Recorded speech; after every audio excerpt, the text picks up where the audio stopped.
I have the worst luck with videos and with cameras. I just, a while ago, I'm going to talk about the American Idol concert last night, but I just sat here and did a whole video, and right before I got time to wrap it up, the batteries in this camera died. So now here I am again. Plus the pictures that I took last week at the bowling alley all turned out blurry, so something's wrong with my digital camera now. I need a new one. I'll just sit back and wait for Joe to get him a new one. I'll get his old one. That's how everything happens. That's how I got this camera. That's how I got the last camera. You know. And Joe, he'll get a new one quite often. You know, as soon as the latest comes out, he'll go and get it, and then I get what he's already got. So that's a good thing. But we went to the American Idol concert last night, and it was so much fun. A lot of things have changed there, too. For example, you used to have to go into the Coliseum and find a booth set up to where you showed your ID, and they give you a wristband so you can buy alcohol if you want to. And but they don't have that booth anymore. We walked all the way around the Coliseum 1.5 times. Couldn't find it, so finally went over, and Joe asked the man that was selling the alcohol where the booth was for the wristband. They said you didn't have to do that anymore. They took his ID, they gave him a wristband, and then the man gave me my drink. He was like, well, I'm assuming that you're over 21, but barely though. Which was cute, but insulting all at the same time. But he didn't mean any harm, so, you know, that's all right. I really felt like an elderly, like a senior then, but but anyway, so after we you used to have to drink your beer in like a big cup. They'd pour your beer into a cup, but now you have a choice. You can either have your beer in the cup or keep it in the 20-ounce can, and it stays colder longer in the can. So yeah, we kept ours in the can. So we got us something to drink, and then Joe wanted to get something to eat. I ate before I left the house, but he didn't, so he wanted to get him something to eat. And it was, at this point, it was so crowded and it was so packed. And he's taller than me, and his legs are longer than mine. I take 3 steps for every one of his. And he started walking, and I started walking, and he just got ahead of me, and the next thing you know, I lost him. And he had on tan pants and a black shirt. And I'm looking through the crowd, you know, and then it seemed like everybody had on tan pants and a black shirt, even the women. They all looked alike, and I couldn't find him for nothing. And so I took my cell phone out, and I tried to call him, but it's so noisy in there, you know, with all the people, you can't hear your phone. So he wasn't answering his phone, so I called Stephanie. She stayed home, and I called her at her home. And I was going to tell her, I can't find your brother, you know, keep trying to call him, because I don't want to be out and have to keep trying to call, because, you know, run my battery down. And I was going to tell her to keep calling him and, you know, tell him where I was at. So finally, about 2 or 3 minutes later, I saw him coming back through the crowd doing this number. He came back to find me. And then,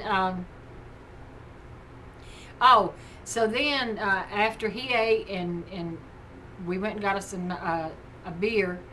Well, we already had beer, but anyway, we go down. We had floor tickets. We're down there on the floor.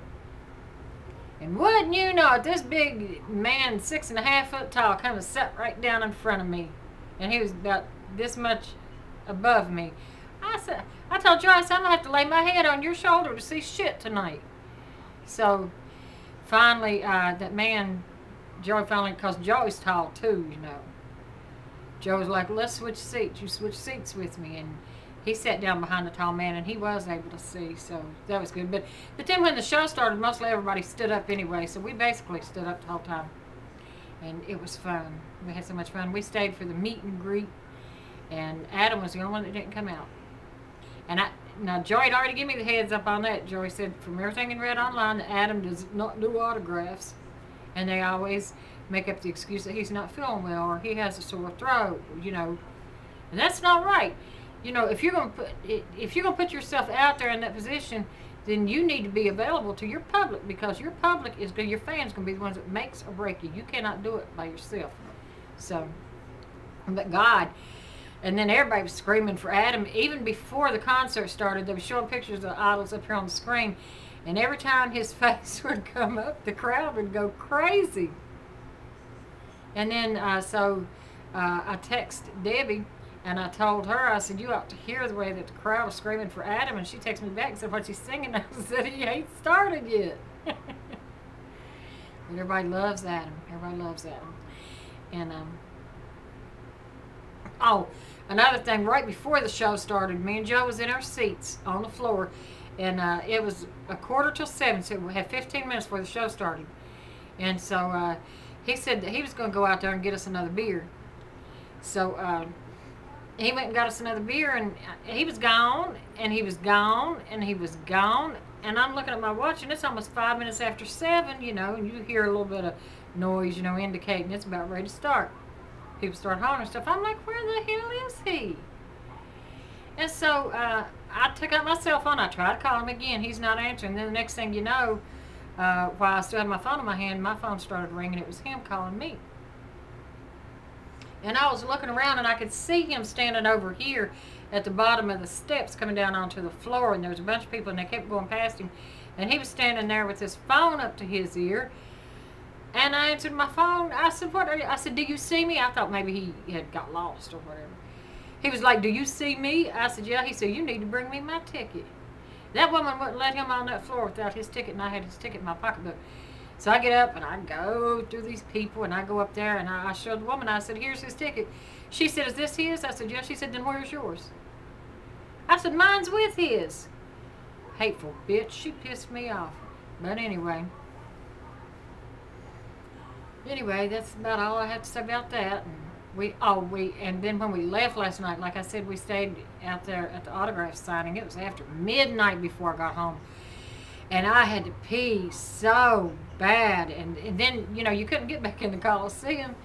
And so finally got home about midnight. And I stopped in at his place to use the bathroom. I couldn't wait to get all the way down the street to my place. So, and when I came home, I got online, was checking my messages and stuff, and then I'm not used to being up that late. It was after midnight, and next thing you know, I'm opening my eyes, right like that, and looking at the computer screen. I done sat there. It's 2:30 in the morning. I sat there and went to sleep. I said, what the hell, I need to go to bed.